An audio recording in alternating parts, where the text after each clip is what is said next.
everyone, today I am discuss about next use of dimensional formula या dimensional equations के जो दूसरा use है checking the correctness of formula। पहला use पढ़ा था हमने, उसके बाद दूसरा है checking the correctness of formula। पहला यूज था हमारा, जो पहली एप्लीकेशन थी, convert one unit system to another unit system. ऐसी आज दूसरा यूज पढ़ रहे हैं हम, second use of dimensional equation, checking the correctness of फॉर्मूले। किसी कोई फॉर्मूला करेक्ट है या नहीं है, जो भी फिजिकल फॉर्मूला है या फिजिक्स के अंदर जो भी फॉर्मूला है वो करेक्ट है या नहीं है, उसको चेक करता है। ये कैसे करेगा चेक? देखो, सिंपल फंडा पर डिपेंड है, principle of homogeneity of dimensions.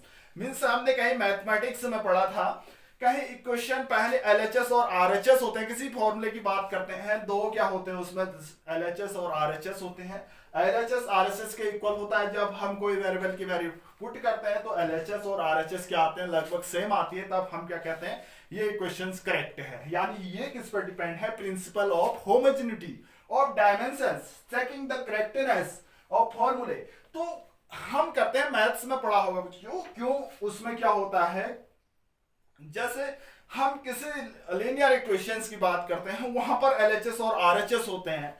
तो एलएचएस और आरएचएस जब हम उस वेरिएबल की वैल्यू फाइंड करते हैं तो पुट करते हैं हम उसी इक्वेशंस में, तो एलएचएस और आरएचएस अगर इक्वल आते हैं तो हम कहते हैं कि ये इक्वेशंस क्या है, करेक्ट है।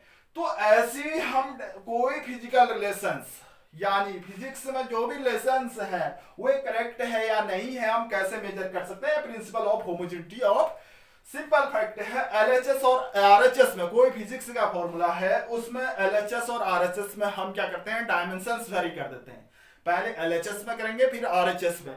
अगर एलएचएस और आरएचएस की डायमेंशंस क्या आती है, सेम आती है, तो हम कहते हैं कि ये फिजिकल फॉर्मूला क्या है, करेक्ट है। ऐसी एक रिलेशन है, check the correctness of T equal to, हम सॉल्व कर रहे हैं, T is equal to 2 pi square root of N upon जी।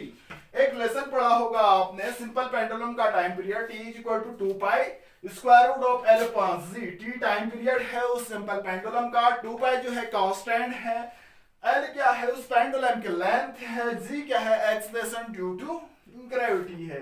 तो यहां पर हम क्या करते हैं, दोनों ओर, ये क्या है, इक्वेशंस है, तो दोनों ओर हम डायमेंशंस वेरी करते हैं। यानी एलएचएस की बात करते हैं, एलएचएस इज इक्वल टू क्या है, टी है। टी क्या है, टाइम पीरियड है, किसका, टाइम पीरियड है सिंपल पेंडुलम का।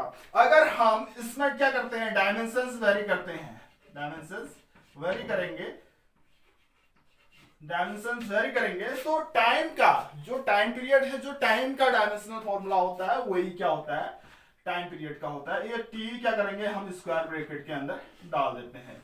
ये क्या है, इक्वेशंस एक्स। मैंने कहा कैसे चेक करते हैं फिजिक्स के जो रिलेशंस है वो करेक्ट है या नहीं है, हम स्टेप से with the help of dimensional फॉर्मूले। तो ऐसी आरएचएस के पर आते हैं, आरएचएस है 2 pi square root of L upon G. देखो 2 पाई का कोई डायमेंशनल फॉर्मूला नहीं होता है, ये क्या है, डायमेंशनल लेस कांस्टेंट है। यानी ऐसे कांस्टेंट जिसकी कोई डायमेंशंस नहीं होती है, इसको हटा देते हैं। अब आते हैं स्क्वायर रूट के अंदर। देखो एल क्या है, उस सिंपल पेंडुलम यानी उस स्ट्रिंग की लेंथ है, तो एल का डायमेंशनल फॉर्मूला हम लिख सकते हैं ऐसे, और जी क्या है, एक्सेलरेशन ड्यू टू ग्रेविटी। जो एक्सेलरेशन की डायमेंशनल फॉर्मूला होता है वही, जी क्या है, एक्सेलरेशन ड्यू टू ग्रेविटी। जो एक्सेलरेशन है उसका डायमेंशनल फॉर्मूला होता है L T minus two, L T minus two. तो इसी को वेरी करेंगे तो क्या होगा आपका नेक्स्ट, तो हम क्या करेंगे, एल से एल तो कैंसिल हो जा रहा है, एल से एल कैंसिल हो रहा है, टी ऊपर आएगा तो टी की पावर क्या होगा आपका 2 डायमेंशनल फॉर्मूला। अब देखो यहां पर तो टी क्या है आपका, टी स्क्वायर है, इसके बाहर हम क्या लिख सकते हैं, 1/2। देखो a की पावर x की पावर y है, 2 से 2 कैंसिल आउट हुआ, तो आरएचएस में भी क्या आया, जो डायमेंशनल फॉर्मूला आया, एलएचएस में जो डायमेंशनल फॉर्मूला था वो भी टी था, और आरएचएस में भी जो डायमेंशनल फॉर्मूला है वो भी क्या है, टी है। Equations from equations x and y we have written as, क्या लिख सकते हैं, x और y से LHS is equal to, LHS जो आ रहा है आपका आरएचएस के इक्वल है डायमेंशनली, ये क्या है आपका एलएचएस आरएचएस के इक्वल है डायमेंशनली। हम लिख सकते हैं LHS is equal to RHS, ये क्या है आपकी डायमेंशनली इक्वल है। तो this relation gives the correct relation t is equal to 2 pi square root of n upon z। तो ये हमने क्या किया, डायमेंशन की हेल्प से ये फिजिक्स का ये रिलेशन है ये करेक्ट है या नहीं है इसको सॉल्व किया। तो LHS is equal to RHS आया, कैसे आए, डायमेंशनली क्या आया, इक्वल आया। तो हम कह सकते हैं this physical relations is correct under dimension. तो ये क्या है, दूसरा use, second use of dimension equation, second the correctness of the फॉर्मूले। नेक्स्ट जो यूज होगा आपका डिराइव द फॉर्मूले, वो नेक्स्ट वीडियो में हम पढ़ेंगे। Thank you.